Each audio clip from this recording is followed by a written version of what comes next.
Hello and welcome back to study time only. दोस्तों स्वागत है एक बार फिर से आपका स्टडी टाइम ओनली में। आज हम डिस्कस करेंगे 29 मई 2020 के सभी इंपॉर्टेंट एडिटोरियल्स और करंट अफेयर्स को यहाँ पे देखेंगे। साथ में एक पीआईबी का अलग से सेशन आता है, उसको जरूर से आपको देखना है, अटेम्प्ट करना है और वो मुश्किल से 5 से 7 मिनट या 10 मिनट का सेशन रहता है, तो आप फटाफट उसको देख के कंप्लीट कर सकते हैं। यहाँ हम हैंड रिटन नोट्स की मदद से और कुछ पिक्चर्स की मदद से यहाँ पे जो अलग से मैं ऐड करता हूँ, कुछ इंपॉर्टेंट बैकग्राउंड की जो आपकी स्टैटिक पोर्शन है उसको ऐड करता हूँ, उन सब की मदद से हम एडिटोरियल को डिस्कस करेंगे। आपके एग्जाम के पर्सपेक्टिव से बहुत इंपॉर्टेंट ये हो जाता है, इसलिए हम ये सारी चीज़ें देखने वाले हैं। देखिए पहला आर्टिकल यहाँ पे आप देख पा रहे होंगे, working with China to resolve LAC issue peacefully से मिनिस्ट्री ऑफ एक्सटर्नल अफेयर्स। तो ये जो एक छोटा सा आर्टिकल है, इसके ऊपर ये जो क्या बताया गया है, अब देखिए हमने इसके बारे में LAC के बारे में बहुत डिटेल में डिस्कस किया हुआ है। अगर हम एडिटोरियल सेक्शन की ओर मूव करते हैं तो आज जो मेनली एडिटोरियल्स आए हैं वो मेनली रिलेटेड टू IR आए हैं। वैसे तो हम इन सारी चीज़ों को डिस्कस कर चुके हैं, पर एक बार फिर से इसको हम डिटेल में डिस्कस करेंगे।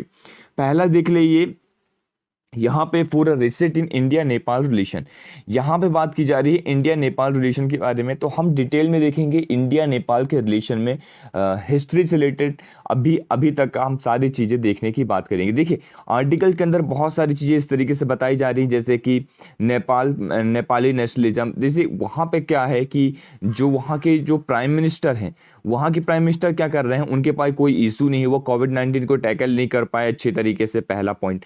सेकंड पॉइंट, वहाँ पे कुछ अच्छा इंफ्रास्ट्रक्चर कुछ इस तरीके से चीज़ें नहीं लेके आ पाए, तो उसकी वजह से क्या हो रहा है कि उनको पॉलिटिक्स में रहना है, उनको पावर में रहना है, इसलिए वो क्या कर रहे हैं, इशू को चेंज कर रहे हैं। मतलब एक तरीके से कहा जा रहा है राइटर के द्वारा, यहाँ पे राइटर कह रहा है कि वहाँ के जो PM है वो कोशिश कर रहे हैं लोगों का ध्यान भटकाने की, इस तरीके से इंटरनेशनल इश्यूज के ऊपर उनका ध्यान ले जाने की, कि हाँ वो कुछ ना कुछ कर रहे हैं। यहाँ पे डिस्प्यूट जो है अराइज करेंगे, उसकी वजह से नेशनलिज्म की भावना जो है जो नेपाल के लोग हैं, नेपाली हैं, उनके अंदर पैदा होगी, और ये सारी चीज़ें वो सारी चीज़ें होंगी। और इस पे उसका साथ दे रहा है चाइना, और चाइना भी सेम चीज यहीं पे चाइना कर रहा है। और चाइना क्या कर रहा है, डिस्प्यूट अराइज करता है। आज चाइना से रिलेटेड आर्टिकल है, इंडिया चाइना रिलेशन की हम बात करेंगे, इंडिया नेपाल रिलेशन की बात करेंगे, ये दोनों कंट्री आज हम कवर करेंगे।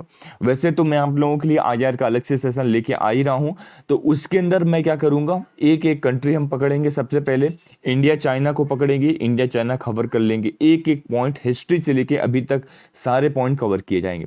इसके बाद हम यहाँ पे जाएंगे इंडिया नेपाल, फिर इंडिया बांग्लादेश, फिर इंडिया पाकिस्तान, और जितने भी आसपास की कंट्री सबको कवर करेंगे। इस तरीके से हम IR वाला सेशन को कवर करेंगे। यहाँ पे सबसे इंपॉर्टेंट बात है कि जो हमारा मैप निकला है, तो ये मैप के ऊपर थोड़ा सा डिस्प्यूट निकल के आया है, और ये जो प्रॉब्लम निकल के आ रही है, क्या लिपू लेक पास के ऊपर निकल के आ रही है, कहाँ, ये देखिए बहुत सारी फैक्चुअल इन्फॉर्मेशन दी गई है। अगर आप इतनी सारी इन्फॉर्मेशन याद रखने जाएंगे तो ये सारी इन्फॉर्मेशन आप बिल्कुल याद नहीं रख पाएंगे IR के अंदर, क्योंकि एक टाइमलाइन चलता है, कब क्या हुआ था, इसके बाद फिर ये हुआ, फिर इसके बाद ये हुआ, फिर इसके बाद ये हुआ। तो इन्हें बहुत सारी चीज़ें बात की हैं, लेकिन हमारे लिए कौन सी इंपॉर्टेंट बात है, हमको वो याद रखनी है। तो वो सारी चीजें हम डिस्कस करेंगे इस आर्टिकल के अंदर। देन ये देखिए, from a standoff to stalemate, ये इंडिया और चाइना के बीच में जो रिलेशन है उसके बारे में डिस्कस कर रहा है ये आर्टिकल। यहाँ पे बताया जा रहा है जो कंस्ट्रक्शन रोड है, इंडिया क्या कर रहा है जनरली, अगर मैं आपसे बात करता हूँ, ये इस तरीके से JNK वाला पार्ट है जी, सपोज ये अक्साई जी इनका ये पार्ट है, अक्साई जी। तो यहाँ पे जो है एक रोड बनाने की कोशिश कर रहा है इंडिया। तो इंडिया वो क्या कर रहा है, दौलत बैग ओल्डी जो है रोड यहाँ पे कंस्ट्रक्ट कर रहा है, तो गलवान वैली के पास में इन द गलवान बेरी। तो ये क्या हो रहा है, इसकी वजह से चाइना क्या कर रहा है, कंसर्न जाहिर कर रहा है, चाइना यहाँ पे नाराज हो रहा है।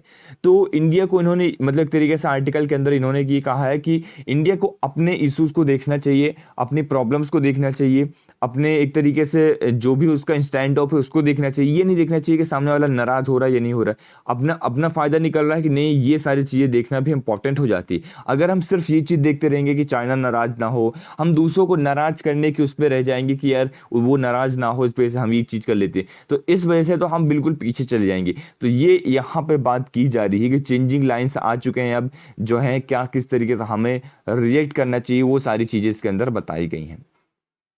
एक ये छोटा सा आर्टिकल है, ब्रीविंग स्ट्रॉम। अभी देखिए यहाँ पे ऐसा कुछ खास नहीं है, बस सिंपली यहाँ पे सोशल मीडिया के बारे में बताया क्या है कि सोशल मीडिया का रोल जो है कितना तेजी से बढ़ रहा है। यहाँ पे Twitter did well to call out Trump but fake news in an ecosystem by itself। तो यहाँ पे ट्विटर जो है फेक न्यूज़ को किस तरीके से हैंडल कर रहा है वो सारी चीज़ें बता रहा है। और साथ में ये चीज़ इसके अंदर बता रहे थे, ट्विटर के अंदर इन्होंने ट्वीट किया था डोनाल्ड ट्रंप ने, तो अब अगर वो चीज़ कोई चीज़ गलत वो ट्वीट कर रहे हैं कुछ कर रहे थे, ट्विटर वो उसको हटा सकता है, उसके पास उस तरीके से पावर है। तो यही सारी चीज़ें इसके अंदर पूरे सोशल आर्टिकल्स के अंदर डिस्कस किया जा रहा है। साथ में यहाँ पे एक चीज़ और एक इम्पॉर्टेंट पॉइंट जो आप देख सकते हैं वो ये है, इस आर्टिकल के अंदर से इंपॉर्टेंट पॉइंट जो हमने निकाला है वो ये पॉइंट है कि आप यहाँ पे देख पाएंगे कि जैसे कि एक पहले परसेप्शन होता था, पहले एक मैनर्स होते थे, अगर आप किसी से मिलने जा रहे हैं, कोई आपसे रिलेटिव है, कोई बड़े हैं, कोई छोटा है, तो एक हर एक चीज़ का एक मैनर होता था कि आप उनसे इस तरीके से बात करेंगे, उस तरीके से बात की जाती है। सबसे बात करने का, सबसे मिलने जुलने का सबसे एक मैनर होता था, एक तरीका होता था। लेकिन अब वो चीजें चेंज हो रही, क्यों? क्योंकि सोशल मीडिया का टाइम आ रहा है, अब लोग वर्चुअली ज्यादा कनेक्ट हो रहे हैं एक दूसरे से। सपोज ऐसा निकल के आ रहा है कि इस आर्टिकल के अंदर ही दिया गया है कि आपने व्हाट्सएप में यूज किया, आपने किसी को मैसेज किया और वो मैसेज सामने वाले ने सीन कर लिया, लेकिन आपका रिप्लाई नहीं किया, तो आप सोचेंगे वो बहुत ज़्यादा एरोगेंट है, या इस तरीके से आप सोचना शुरू कर देंगे यार उसने रिप्लाई नहीं किया, क्यों नहीं रिप्लाई किया, उसके अंदर बहुत ज़्यादा उसको घमंड आ गया, वो इस तरीके से, मतलब आप कुछ भी इस तरीके से चीज़ें सोच सकते हैं। तो अब इन सारी चीज़ों को भी ध्यान रखना बहुत ज़रूरी हो जाता है। अब यही सारी चीज़ें बताई जा रही है, क्योंकि कुछ लोग ऐसे होते हैं जो एक्चुअल में व्हाट्सएप वगैरह चला रहे हैं पर इतना ज़्यादा उससे फेमिलियर नहीं होते हैं कि रिप्लाई करना चाहिए, कहाँ पे क्या रिप्लाई करना चाहिए, अगर किसी ने मैसेज किया है तो उसको किससे जो इमोजीज है उससे क्या इमोजीज भेजना चाहिए, तो वो कहीं भी कुछ भी इस तरीके से कर देते, तो उसकी वजह से एक प्रॉब्लम जो है क्रिएट हो रही सोशल मीडिया के अंदर। वो सारी चीज़ें इसके अंदर बताई जा रही हैं, तो किस तरीके से इसको किया जाएगा वो सारी चीज़ें इसके अंदर डिस्कस की जा रही हैं। तो छोटे छोटे पॉइंट्स है जो हमने डिस्कस किए। नेक्स्ट पेज के अंदर मूव करते हैं हम। यहाँ पे देखिए बीजिंग, लद्दाख, ये ब्रिंकमैनशिप के बारे में डिस्कस कर रहे हैं। अब जनरली ये क्या है, ये भी यूएस बोल रहा हूँ मैं, चाइना और इंडिया के रिलेशनशिप के बारे में ही बात है। चाइना और इंडिया का क्या क्या पॉइंट्स हैं वही सारी चीज़ें हैं। तो ये दोनों आर्टिकल को हम एक साथ डिस्कस करेंगे, बल्कि यूँ कह लीजिए तीनों आर्टिकल को, एक ये आर्टिकल हो गया हमारा, एक ये आर्टिकल होगा और एक पेज नंबर फर्स्ट पे जो आर्टिकल है, तीनों आर्टिकल को एक साथ डिस्कस करेंगे, मिला के डिस्कस करेंगे सारे इंपॉर्टेंट पॉइंट्स, और साथ में बैकग्राउंड में जितने इंपॉर्टेंट पॉइंट्स हैं सबको मैं डिस्कस करूंगा, शिमला एग्रीमेंट वगैरह सारी चीज़ें मैं डिस्कस करूंगा। चलिए स्टार्ट करते हैं डिस्कशन को। सबसे पहले आपको यहां देखना है India Nepal relation. India Nepal relation के अंदर इंडिया नेपाल बाउंड्री, तो इंडिया नेपाल की जो बाउंड्री हुई थी, यहाँ पर ट्रीटी ऑफ सौगोली आपको याद रखने, सौगोली 1816 में हुई थी काली रिवर के ऊपर। अब काली रिवर को क्या मानते हैं हम लोग, काली रिवर को हम एक तरीके से बॉर्डर माना जाता है, ऐसा बाउंड्री जो है हमने क्रिएट किया था, ब्रिटिश एरा के टाइम पे ये चीज हुई थी। इसके बाद निकल के आता है सेकेंडली आप देख सकते हैं यहाँ पे माओइस्ट रेवोल्यूशन हुआ था चाइना के अंदर 1949 के अंदर। उसके तहत क्या हुआ था, टेक ओवर द तिब्बत, ये तिब्बत के ऊपर एक तरीके से अपना कब्जा कर लिया था। और इसकी वजह से क्या हो रहा था, India was invited to set up 18 borders post, 18 border post जो है इंडिया को इनवाइट किया गया था कि वो सेटअप करे along the Nepal Tibet border, तो नेपाल और तिब्बत के बॉर्डर में। तो इंडिया ने इस तरीके से हेल्प किया था, ये पॉइंट्स भी आप लिख सकते हैं कहीं पे भी पॉइंट बना के। 1979 आईटीबीपी, 1979 में Indian Indo Tibetan border police जो है वहां पे तैनात है लिपुलेख पास के पास। तो लिपुलेख पास जो इंपॉर्टेंट है वो आपको याद रखना है। लिपुलेख पास एक बार देख लेते हैं हम लोग। ये देखिए ये मैप है, यहाँ पे आप स्टार्टिंग से आप चलिए, ये धारचूला है, ये तवा घाट है, ये सिरखा है, तो यहाँ से ये हमारी बॉर्डर चालू हुआ, यहाँ से ये है लिपुलेख पास। अब जनरली इसी के ऊपर थोड़ा सा डिस्प्यूट निकल के आ रहा है। तो ये नेपाल हो गया, आप नेपाल की बाउंड्री देख सकते हैं, ये उत्तराखंड वाला पार्ट है और ये चाइना वाला पार्ट है। तो यहाँ पे लिपुलेख पास पे कौन है, आईटीबीपी हमारी इंडो तिब्बतन बॉर्डर पुलिस यहाँ पे तैनात, ये आपको याद रखना। यहाँ से एक रोड हमने तैयार किया जिसके तहत जो है थोड़ा सा डिस्प्यूट निकल के आ रहा है। आप यहाँ पे मैप में ये चीज देख पा रहे होंगे, कहाँ ये चीज को हमने यहाँ पे बड़ा करके दिखाया हुआ है।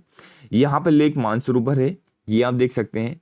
कैलाश जो है, कैलाश माउंट पे यहाँ पे पिलग्रिमेज है, तो यहाँ पर जाने के लिए ये रूट तैयार किया जा रहा है। जहाँ पहले 21 डेज लगते थे, लगभग 3 से 4 हफ्ते लगते थे, महीने भर का टाइम लग जाता था, वहीं पे अब इसको रिड्यूस करके 7 डेज के अंदर पहुंचा जा सकता है बाय दिस रूट। तो ये काफ़ी इंपॉर्टेंट हो जाता है इंडिया के पर्सपेक्टिव से भी। और नेपाल ने एक अपना नया मैप जारी किया हुआ है जिसके अंदर उसने इस टेरिटरी को, काला पानी जो टेरिटरी है उसको अपने अंदर दिखाया है। देखिए ये जो टेरिटरी है आप देख पा रहे होंगे, काला पानी टेरिटरी, वो इसको नेपाल ने अपने बॉर्डर के अंदर, ये जो इंडिया नेपाल का बॉर्डर है उसने इस तरीके से दिखाया, वो बोलता है ये हमारा पार्ट है। तो यही थोड़ा सा डिस्प्यूटेड रीजन है जिसके बारे में हम बात कर रहे थे। यहाँ पे मैंने आपको बताया 1996 में एक और होती है, ये सारे इंपॉर्टेंट पॉइंट्स हैं उससे मैंने आर्टिकल से निकाले हुए हैं। 1996 में होता है ट्रीटी ऑफ महाकाली और काली रिवर के ऊपर, जिसके अंदर पंचेश्वर मल्टीपर्पज जो है हाइड्रल प्रोजेक्ट बनाया जाएगा। लेकिन ये फिर से प्रॉब्लम में आ जाता है।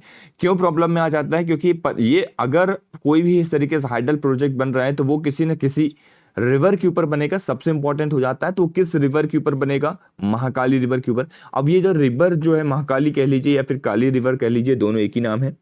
तो इस रिवर के ऊपर डिस्प्यूट निकल के आ रहा है, इसलिए हमने क्या किया था, जॉइंट टेक्निकल कमिटी रेफर की थी। अब उस जॉइंट टेक्निकल कमिटी ने क्या किया, 98% जो बाउंड्री के डिस्प्यूट थे उससे रिजॉल्व कर लिए। सबसे इंपॉर्टेंट पॉइंट, 98% बाउंड्री के जो डिस्प्यूट्स निकल के आए थे इंडिया और नेपाल के बीच में, उसे रिजॉल्व कर लिया। लेकिन 2 इशू रिजॉल्व अनरिजॉल्व रह गए। वो कौन कौन से हैं? काला पानी टेरिटरी और सुस्ता रिवर। जो सुस्ता रिवर है और काला पानी टेरिटरी, ये 2 मैटर जो है अभी भी अनडिस्प्यूटेड मैटर है जिसे रिजॉल्व नहीं किया गया है। क्लियर हो गया पॉइंट? आपने ये चीज देखा। देखिए अब थोड़ा सा हम डिस्कस कर लेते हैं। ये बहुत अच्छी बुक है, मैंने आप लोगों के लिए निकाला हुआ है, बहुत अच्छे पॉइंट्स इसके अंदर दिए गए हैं। तो आप इसे एक बार देख लीजिए फटाफट, चाहे तो रीड भी कर सकते हैं, चाहे तो स्क्रीनशॉट ले लीजिए इसका, या फिर ये पीडीएफ में शेयर कर दिया करूंगा टेलीग्राम ग्रुप के अंदर। तो आप हमारा टेलीग्राम ग्रुप जरूर से जरूर ज्वाइन कीजिए। स्टडी टाइम ओनली के नाम से टेलीग्राम ग्रुप है। अगर आपको कोई भी सजेशन देना है, हमें कोई भी चीजें हमें बताना है, कोई भी पॉइंट्स बताना है, किसी भी प्रकार का कुछ भी डिस्कस करना है, कुछ भी पूछना है, तो आप हमें ईमेल कर सकते हैं। हमारा ईमेल आईडी है study time only, study time only नहीं है, 717@gmail.com। तो ये हमारी ईमेल आईडी है, आप इसे नोट डाउन कर सकते हैं, स्टडी टाइम 717@gmail.com।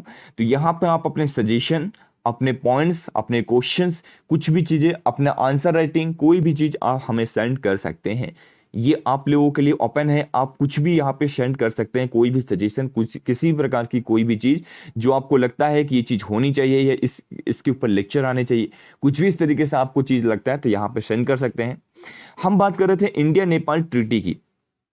देखिए हम स्टार्टिंग से बात करते हैं। India Nepal treaty peace and friendship 1950 में साइन हुआ था, बहुत इंपॉर्टेंट है। ट्रीटी ऑफ फ्रेंडशिप हमने साइन किया था कब? 31 जुलाई 1950 में, 31 जुलाई 1950 में ये साइन किया गया था treaty of friendship. This treaty के अंदर क्या हुआ था कि हमने क्या कहा था, एक दूसरे को इतना ज्यादा फ्रेंडली रिलेशनशिप था, बहुत अच्छा हमारा फ्रेंडशिप कंट्री है, जो हम एक दूसरे की सॉवरेनिटी का ध्यान रखेंगे। ये हमने किया था। Non interference of each territory, हम एक दूसरे की टेरिटरी में इंटरफेरेंस नहीं करेंगे, सबसे पहला पॉइंट। और एक दूसरे की कंट्री को अपनी कंट्री मारेंगे। यहां पे बहुत इंपॉर्टेंट पॉइंट है, the treaty let's nation extend national treatment. मतलब जिस तरीके से हम अपनी कंट्री को ट्रीट करते हैं, अपनी धरती को, अपनी भारत माता को ट्रीट करते हैं, उस तरीके से हम नेपाल को भी ट्रीट करेंगे और नेपाल वाले इंडिया को ट्रीट करेंगे। इसके अंदर ये था कि इंडिया वाले नेपाल के अंदर कोई भी लैंड वगैरह, प्रॉपर्टी वगैरह वहां पे ट्रेड कर सकता है, खरीद सकता है, बाय और सेल कर सकता है। और सेम प्रोसेस में नेपाल वाले इंडिया के यहाँ, इंडिया में भी ये चीजें कर सकते हैं। कहीं पे भी वो अपनी प्रॉपर्टी को सेल कर सकते हैं या खरीद सकते हैं, बाय कर सकते हैं, या कोई भी ट्रेड जो है कर सकते हैं। आप लोग जनरली देखते होंगे कि आपके आसपास भी काफी नेपाल से आए हुए लोग जो हैं रहते हैं, जो बिजनेस करते हैं। As a treaty Nepal would consult India. अब इस ट्रीटी के तहत बहुत अच्छी इंपॉर्टेंट पॉइंट है कि नेपाल हमेशा इंडिया से कंसल्ट करेगा जब कभी वो आर्म्स वगैरह को इंपोर्ट्स करेगा from any nation other than India. वो तो जनरली इंडिया से इंपोर्ट करता है, लेकिन अगर इंडिया के अलावा कहीं और से इंपोर्ट करता है तो सबसे पहले वो इंडिया से कंसल्ट करेगा। एक भाई के नाते इस तरीके से बताया जा रहा है, मतलब एक तरीके से आप लिख सकते हैं कि एक दोस्त के नाते, एक भाई के नाते वो यहाँ पे कंसल्ट करेगा इंडिया से। बहुत अच्छे पॉइंट्स हैं, इसको आप लिख सकते हैं कहीं भी। ये ट्रीटी, ये एग्रीमेंट, ये जो एक तरीके से हुआ, ये बहुत इंपॉर्टेंट है आपके लिए। इंडिया से नेपाल जाने के लिए कोई भी वीज़ा पासपोर्ट नहीं लगता है, और ना ही नेपाल से इंडिया आने के लिए। तो ये आपको याद रखना है। सभी प्रकार के हमारे जो है Nepal citizen to enjoy the right of residence India national treatment. Important points to treaty is open border. हमारे बॉर्डर जो है ओपन है, कोई भी वीज़ा नहीं लगता है किसी भी साइड से। इस ट्रीटी के आर्टिकल 10 के अंदर क्या मेंशन है, ये इंपॉर्टेंट पॉइंट है कि अगर इस ट्रीटी के, ये ऐसा नहीं है कि ये ट्रीटी आप लोगों के बिल्कुल थोप दी गई है। Either party can ask to change the treaty whenever demanded. कोई भी पार्टी, या वो सपोज कभी नेपाल को नहीं लग रहा है कि हम इस ट्रीटी से बाहर आना चाहते हैं, तो वो कह सकता है नेपाल बाहर आ सकता है। इंडिया को ऐसा लग रहा है तो इंडिया इससे बाहर आ सकता है। तो कोई भी इस एग्रीमेंट से बाहर आ सकता है under the article 10 of the treaty. तो ये आपको याद रखना है। काफी इंपॉर्टेंट हो गया, हमने बैकग्राउंड डिस्कस कर लिया। इंडिया और नेपाल का जो फ्रेंडशिप रिलेशनशिप है वो किस तरीके से प्रीवियसली है और कितना अच्छा रिलेशनशिप है, ये इस आर्टिकल के अंदर दिखाने की कोशिश की गई है। क्लियर हो गया पॉइंट? आगे चलते हैं, हम देखते हैं इंडिया और चाइना का जो था। अब देखिए यहां पे कुछ ज्यादा पॉइंट्स नहीं दिए गए हैं, वही सारे पॉइंट जो हैं डिस्प्यूटेड मैटर जो है फिर से निकल के आया है कि ये जो है उसके ऊपर जो बॉर्डर बना रहा है, इंडिया क्या कर रहा है, कंस्ट्रक्ट कर रहा है रोड दौलत bag Oldi DBO Galwan valley के अंदर। तो इसी के ऊपर जो है चाइना नाराज हो रहा है कि आप यहाँ पे क्यों कंस्ट्रक्ट कर रहे हैं। ये सारी देखिए, चाइना ने तो कंस्ट्रक्ट कर लिया, चाइना ने अपने जो अक्साई चीन के अंदर है वहां पे नेशनल हाईवे भी जाता है, जो कि ऑटोनोमस रीजन जो चाइना का है, तिब्बत वाला पार्ट, वहां उसको कनेक्ट करता है, जिंगजियान प्रोविंस को कनेक्ट करता है। तो इसलिए चाइना ने तो कंस्ट्रक्ट कर लिया। जब हम कंस्ट्रक्ट कर रहे हैं, हमारे जो पॉइंट्स है हम रख रहे हैं, तो वहां पे चाइना को क्यों प्रॉब्लम जा रही? सबसे पहला पॉइंट तो ये निकल के आ रहा है। तो मे बी अगर इसे रिजॉल्व किया जा सके तो रिजॉल्व करिए, वरना इंडिया को यहाँ पे किसी भी पॉइंट्स में कि अगर आप नाराज हो रहे हैं तो वो आपकी प्रॉब्लम है। आप अपने इमोशनल इंटेलिजेंस को संभालिए, it doesn't matter to me. Border peace tranquility, जब भी बात की जाए तो बॉर्डर पीस ट्रैंक्विलिटी की जरूर बात कीजिए। एग्रीमेंट हुआ था 1993 के अंदर। अब ये सारे पॉइंट्स हम देखेंगे, इसका बैकग्राउंड डिस्कस करेंगे। सबसे पहले मैं आपको दिखा देता हूं।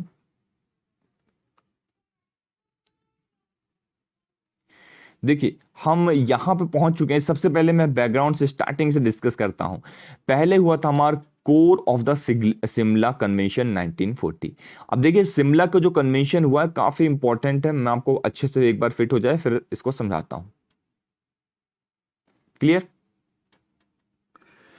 इंडिया और चाइना के बीच में ये एग्रीमेंट हुआ था, ये काफी इंपॉर्टेंट एग्रीमेंट है। तो आप इसे देख सकते हैं, core of the Simla convention 1940 में ये साइन हुआ था। इसको आपको याद रखना है, काफी इंपॉर्टेंट हो जाता है इंडिया के पर्सपेक्टिव से भी और चाइना के भी पर्सपेक्टिव से भी। पहला, no military and civil presence by the China in outer Tibet. Outer Tibet के अंदर कोई भी मिलिट्री और सिविल प्रेजेंस नहीं रहेगा चाइना की वजह से। आउटर तिब्बत की बात हो रही है यहाँ पे। Second point, India to gain Tawang region. India to gain Tawang region की यहाँ पे बात की जा रही है, ये आपको याद रखना है। थर्ड पॉइंट याद रखना है, Chinese sovereignty over Tibet was accepted. तो चाइनीज की सर्जनिटी मतलब चाइना का पूरा अधिकार है तिब्बत रीजन के अंदर, ये एक्सेप्ट कर लिया गया है। Then Chinese autonomy on outer Tibet accepted. तो चाइना की ऑटोनोमी आउटर तिब्बत के अंदर भी एक्सेप्ट कर ली गई है। तो ये आपको याद रखना है, ये जो है इंडिया ने एक्सेप्ट किया है। China not to object an installation of Dalai Lama in the outer Tibet, ये पॉइंट्स पे याद रखना है। Then Britain accorded the most favoured nation tag to Tibet. तो तिब्बत को ब्रिटेन ने मोस्ट फेवर्ड नेशन का टैग दिया है इस एग्रीमेंट के तहत। British and Tibet to regulate new trade regulation. British और तिब्बत जो है रेगुलेट करेंगे इसके तहत, क्योंकि पहले तिब्बत जो ब्रिटिश का पार्ट हुआ करता था, इसलिए ब्रिटिश ने उसको जब छोड़ा तो उसकी वजह से ये प्रॉब्लम निकल के आई। तो British to Tibet regulate new trade regulation, यही रेगुलेट करेंगे। देन यहां पे डिस्कस किया जा रहा है, outer and inner Tibet boundary be shown by red and blue line. तो आउटर और एक तरीके से आउटर जो बाउंड्री हो और इनर बाउंड्री यहाँ पे अलग अलग तरीके से अलग अलग कलर से मैप के अंदर दिखाया जा रहा है, तो वो आपको याद रखना है। ये कन्वेंशन हुआ था सिमला कन्वेंशन 1940। हम इंडिया और चाइना का रिलेशन डिस्कस करेंगे एक बार फिर से, जब हम डिटेल में डिस्कस करेंगे। यहाँ पे कुछ इंपॉर्टेंट पॉइंट्स हैं, ये मैंने एक्स्ट्रा जोड़ दिए हैं, आप चाहें तो आंसर राइटिंग में अपने इंक्लूड कर सकते हैं कि नेहरू जी की क्या अप्रोच रही है साइनो इंडिया बॉर्डर क्वेश्चन की सिर्फ। तो इंडिया और बॉर्डर का जब रिलेशनशिप रहा है तो उसके रिगार्डिंग जो है किसकी क्या रही थी, नेहरू जी का जो फोकस रहा है वो हमेशा फोकस ऑन सेटलमेंट के ऊपर रहा है। राजीव गांधी का जो अप्रोच रहा है dealing border and trade relation, और focus on maintaining peace and tranquility at the border. अब जो ट्रैंक्विलिटी की बात हो रही है वो अभी आगे आएगी। वाजपेयी जी का क्या अप्रोच रहा है, political empowerment, resolve border issue, political elevation strategic level पे, shift to political level resolution, then on the basis of historical claim. Manmohan Singh का क्या अप्रोच रहा है, ये सभी इंपॉर्टेंट लीडर्स हैं इसलिए इनके नाम याद रखने हैं आपको और इनकी अप्रोचेस याद रखनी। मेंटेन पीस एंड, यहाँ पे आप देख सकते हैं tranquillity and no face to face patrolling to reduce tension. Then आते हैं मोदी जी, रहा है border is a core to bilateral tie. तो बॉर्डर को इन्होंने बताया है core to bilateral tie. Bilateral tie के लिए बॉर्डर एक बहुत बड़ा मैटर करता है। Build up at Indian the border, तो अब ये क्या कर रहे हैं, इंडियन बॉर्डर को एक तरीके से बिल्ड कर रहे हैं। जहां पे भी डिस्प्यूटेड रीजन है उस रीजन को बिल्ड करने की बात कर रहे हैं, बनाने की बात कर रहे हैं। तो ये सारे अप्रोचेस हमने देखे। अब हम मूव करते हैं सबसे इंपॉर्टेंट पार्ट जो हमारा है चाइना इंडिया। याद रखिएगा आप, यहां पे बॉर्डर की बात की जा रही है, इंडिया चाइना का जो बॉर्डर है उसकी हम बात करते हैं सबसे पहले। ये काफी इंपॉर्टेंट हो जाता है, आपको याद रखना है कि इंडिया चाइना का बॉर्डर कहाँ कहाँ है, कैसा कैसा है। ईस्टर्न सेक्टर की अगर मैं बात करता हूं तो ईस्टर्न सेक्टर के अंदर चाइना इंडिया म्यांमार है, फिर अरुणाचल प्रदेश है और चाइना इंडिया भूटान है। तो तीनों याद रखना है आपको, ठीक है। वेस्टर्न सेक्टर के अंदर क्या क्या है, तिब्बत है, ये आप देख सकते हैं तिब्बत वाला रीजन, ये हो गया, और ये कश्मीर आ जाता है, देन जिंगजियान प्रोविंस आ जाता है चाइना का। तो ये तीनों आपको याद रखना है वेस्टर्न सेक्टर के अंदर है। देन मिडिल सेक्टर की अगर मैं बात करता हूं तो मिडिल सेक्टर के अंदर हिमाचल प्रदेश आ जाता है, तिब्बत कश्मीर आ जाता है, नेपाल तिब्बत उत्तर प्रदेश, याद रखिएगा नेपाल तिब्बत एंड उत्तर प्रदेश, ये सारे इसके अंदर आ जाते हैं। ये आपको याद रखना है, बहुत इंपॉर्टेंट पॉइंट्स हो जाते हैं। चलिए ये हमारा खत्म हुआ, आगे चलते हैं हम। यहां पे जो मैं बात कर रहा था 1993 का पीस एंड ट्रैंक्विलिटी एग्रीमेंट। तो 1993 का पीस एंड ट्रैंक्विलिटी एग्रीमेंट ये हमारे लिए इंपॉर्टेंट हो जाता है, तो इसको हमको देखना है। अब देखिए इस एग्रीमेंट के तहत क्या बातें की जा रही हैं, बोथ अंडरटेक ट्रूप रिडक्शन। दोनों कंट्री क्या होंगी, अपनी अपनी ट्रूप जो है मतलब आर्मी को रिड्यूस करेंगे, बॉर्डर में इतना तेजी से नहीं बढ़ाएंगे, मतलब टेंशन पैदा नहीं करेंगे, और कॉन्फ्लिक्ट्स को अवॉइड करेंगे, जितने ज़्यादा कॉन्फ्लिक्ट को हम अवॉइड कर सके वो सारी चीज़ें करेंगे। ये 1993 के अंदर हुआ था। Determines of difference over LAC, तो जो डिफरेंसेस हमारे निकल के आए हैं एलएसी के ऊपर, उसके ऊपर हम बात करेंगे, डिटरमाइन करेंगे क्या क्या डिफरेंसेस हैं, उसे रिजॉल्व करने की कोशिश करेंगे। MEG to SS W JWG, ये आपको याद रखना है, स्टैब्लिश मिलिट्री एक्सपर्ट ग्रुप। तो एमईजी जो है स्टैब्लिश किया जाएगा मिलिट्री एक्सपर्ट ग्रुप दोनों तरफ से, जो कि यहाँ पे बॉर्डर से रिलेटेड डिस्प्यूट को बात करेंगे और फैसला करेंगे। ये सारी चीजें आपको याद रखनी है। 1993 का पीस एंड ट्रैंक्विलिटी एग्रीमेंट हुआ था, तो ये आपको बहुत इंपॉर्टेंट हो जाता है, ये याद रखने हैं। इंडिया और चाइना रिलेशनशिप की जब भी बात हो तो इसको जरूर से जरूर मेंशन करना है। यही सारी चीजें जो है इस आर्टिकल के अंदर, आज देखिए ज्यादा कुछ खास नहीं था, आईआर से रिलेटेड ही इंपॉर्टेंट आर्टिकल्स थे, तो सभी आर्टिकल्स को हमने डिस्कस किया। लेक्चर को शेयर करते रहिए एक दूसरे के साथ, और लेक्चर को लाइक जरूर कर दीजिए, कमेंट जरूर करिए आप, और साथ में आईआर वाला जो पोर्शन आने वाला है वो आपको देखना नहीं भूलना। वहां पे हम डिटेल में डिस्कस करेंगे सभी इंपॉर्टेंट। देखिए जब भी मुझे टाइम मिलेगा मैं उसके ऊपर जरूर लेक्चर बनाऊंगा। हम इंडिया चाइना से शुरू करेंगे, इंडिया चाइना डिस्कस करेंगे, फिर इंडिया नेपाल डिस्कस करेंगे, फिर इंडिया पाकिस्तान डिस्कस करेंगे, इंडिया बांग्लादेश डिस्कस करेंगे। तो इंडिया के साथ जितने भी सारे बॉर्डर रिजॉल्व इशू सबको मैं एक एक पॉइंट को डिटेल में डिस्कशन करूंगा, वहां पे आपका कोई भी पॉइंट जो है छूटेगा नहीं। तो बहुत इंपॉर्टेंट पॉइंट हो जाता है, इसको आपको जरूर से जरूर याद रखना है और जरूर फोकस करते रहना है। एमसीक्यू के जो सीरीज आ रही है उसको फॉलो करते रहिए, काफी लोग उस पर देख रहे हैं, तो आप लोग भी जाके देखिए एमसीक्यू सीरीज देखिए। करंट अफेयर्स का जो आ रहा है, स्टैटिक पोर्शन का जो आ रहा है, सभी सीरीज को फॉलो करते रहिए और पीआईबी के सेशन को जरूर से देखना है आपको। Thank you very much for the discussion.